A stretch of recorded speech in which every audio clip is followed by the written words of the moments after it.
disappointing loss. Guys played hard. Didn't get some offense going there for quite a while. Couldn't convert to some third downs. And got behind chains. Defensively, battled pretty good. Gave up a couple big runs. Got to let them get in the end zone. Thought the guys fought hard, but disappointing. Purdue played well and got us. And in the season here, 1-11. So pretty disappointing. So that's about it. What did the refs explain to you on that interception there in the fourth quarter? Just it wasn't a reviewable.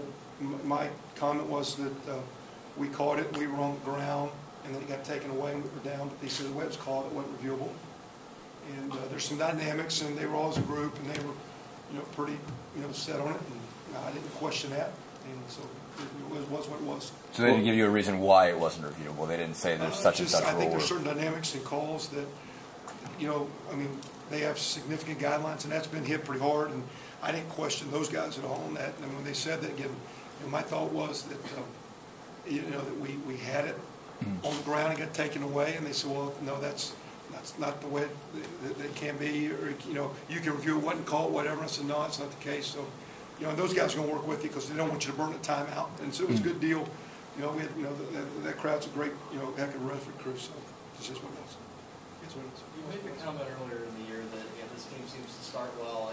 You emphasize starting well and finishing well, not necessarily saying anything in the middle. Does that kind of performance speak to mental fatigue, just not knowing what kind of performance to put out there, or what's that all about?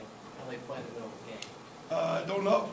Against execution, that we can overthink and make it too hard. I don't know if it's fatigue if you come back and play well at the end, because if you're fatigued, I don't know how you refurbish yourself. So. Whether it's just the inability to adjust, make the adjustments you need to, anticipate and play calling or scheme adjustment of players, anticipate the adjustments and executing them.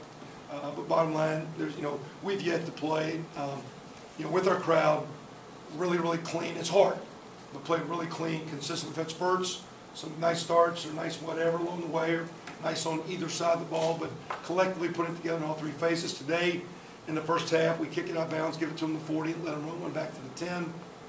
There's 10 of their points right there for two bad kickoffs, and so we couldn't afford to do that. So we can blame the defense, but we put them. Our kick cover team hurt us in the first half significantly. So there's all kind of dynamics. I don't know if that makes it a mental fatigue when a kicker that's doing 3 times a game kicks it out of bounds. I don't know if that's fatigue other than just a miskick.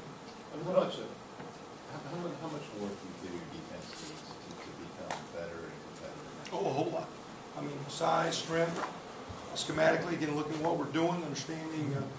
Adjustments, whether it be in our concepts or how to understand our coverages. One of the last plays of the game, didn't mean to, but one of the guys trying to look and communicate, getting a call, is a little late getting lined up and gets cut off. Now, one of the big plays, one of those plays that got their first down at the end. So, and I don't think to the naked eye that was a noticeable mistake. But to me, the guy's a half a count late getting there because he's a little late communicating, lining up. So, but skill-wise, size-wise, we'll hit without wearing our guys out. Everybody's going to be in bowl games. Except us, it seems like. So we're going to start Monday working hard in the weight room to start gaining some strength and size, and see if we can go through the Christmas break with the cycle and then do it again in the winter, because we need to take some guys with our strength level and improve our strength. So that's to me, outside of recruiting, outside of looking at adjustments, outside of teaching or learning what we're doing, just physically, with our young players, we need to physically mature and get the heck of what's wrong. In terms of guys, in terms of the inside run game, kind of taking away Quan short. What was working, I guess, when you guys were running it up inside with the zone read and all that? Again, we're just decent blocking. Maybe those guys not executed clean. Then as you go along, they start closing down, making you pull it out. With some of that read stuff. So, bottom line, just a couple hit quick, and from there they made their adjustments. Started closing on the dive back, making Trey keep it. So, kind of. Is that kind of why Steven didn't get the ball more? He finished with 7 carries for 129. Was that just they took that part of the read away and it was for Trey to make? To some degree. There's different plays and different reads. When I say reads, we have probably 3 or 4 different schemes where they're not all exactly the same, where the quarterback has the right to give it or pull it. But a couple of those plays he hit early, those quick hitters, they started really crashing down, making you pull it. Now, he could have become the pitch guy, and you could take it the other way, but that didn't happen. One win on the season, a lot of struggles this year. Do you credit this maybe as just taking over a program and how difficult it is to maybe rebuild? I think as much as anything, again, we'll have a much better gauge on our players, what to do. But I always look at coaches, what we can do. And again, we just didn't do a good job, I think, anticipating and knowledge of what maybe our guys can and can't do, putting them in good situations, doing a better job, I think, of connecting and get our guys to trust us, believe in us as we're moving forward. So, again, those seniors, though, again, we kind of close those practices. If you watch us practice, not to give you coach speak, but our guys competed in a nice way in practice. They've had a good attitude. They came out today, battled their tails off. There was not a lot of negativity. Just we came up short a few times. And when you're in some games that are close and short, I always start with me as a coach and us as a staff. What are we doing schematically in calls? What are we doing personnel, putting guys in the right places, making sure we're getting the right touches, whatever, making sure we're doing things, protection you can block, making sure if we're blitzing we can get home, making sure if we're playing man-to-man we can cover that guy. There's all kind of things. And that being said, I mean, to me, the critical deal of improvement is what I need to do, and our coaches. Our players have got to work hard. We've got to do a great job recruiting to complement a lot of guys coming back. But the real deal is we as coaches. We have got to connect better, anticipate better, and I think be a better prepared team. In terms of Stevens' kind of, I guess, in the Big Ten season, his performance and his sort of breakout, I mean, is there maybe a desire moving forward to get him more dedicated touches, not reads, but I mean, plays that are dedicated Well, it's hard to when you don't have a handoffs? fullback. You know, when you don't have, unless you just want to run away from the tight end all day. I mean, when you spread it out, you know, you got block that. They can actually mathematically put more up there than you have blockers. So if you don't incorporate your quarterback as a part of what's going on, it's not like Trey pulling out's not a bad choice. So, but again, Stevens played well. Although, again, I think the last couple weeks he's got around here. Every time somebody does, in my experience, short term, I shouldn't say it. In my short term experience here, when a player does reasonably okay, all of a sudden we talk about how well he's doing, and we never get to what we're capable of being because of the entitlement and the semi-arrogance that an average player gets when he plays pretty good. And that being said, it's keeping guys like him grounded, saying, hey, if you want to be a great player, you repeat it over and over, and you do it in the winter. And that's a young man that's going to be one of our leaders. He's behind the scenes, has done a nice job. He's got some good values, and not that I'm voting for him for captain of our team, but I like him. He's about the right stuff. Yes, we need to give him touches. We need to find a fullback to do that a little bit too, and we'll keep moving forward a little bit. When the offense started getting moving late in the game, was that more schematic, or was that more players just executing better? We popped the run on third down. They kind of got it down there, and then I think they were a little tired, hit a couple runs quick, and stuck one in there. I think it's really just that one big run by Steven on third down. I don't know. I kind of thought we were going to go for it on fourth down. I felt where we were at that amount of time.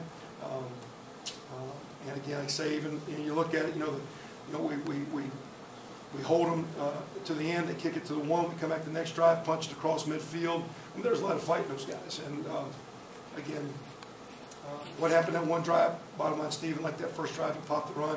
He popped the run on third down. They were playing pass coverage. They didn't fit the run right. We kind of got lucky and guessed right. Popped them out. With all the freshmen that you did play this year, what do you feel the benefit was for them getting some experience, and how tangible can that turn into quality play next year? Well, if they play the same, you'll get the same results. Hopefully, they'll be smart enough to realize by playing their deficiencies and what they need to work on. Do I lack strength and size?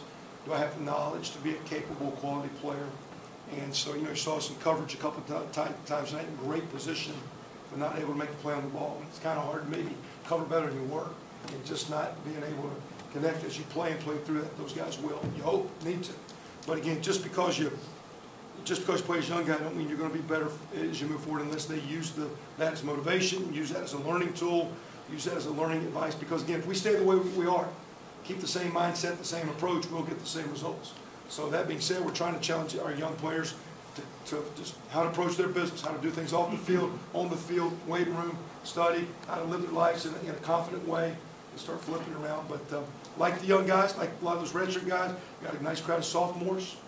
I think you got, 32 redshirt freshmen. That doesn't count Colin Rorick and Isaiah Roundtree that we like in those classes that are walk-ons.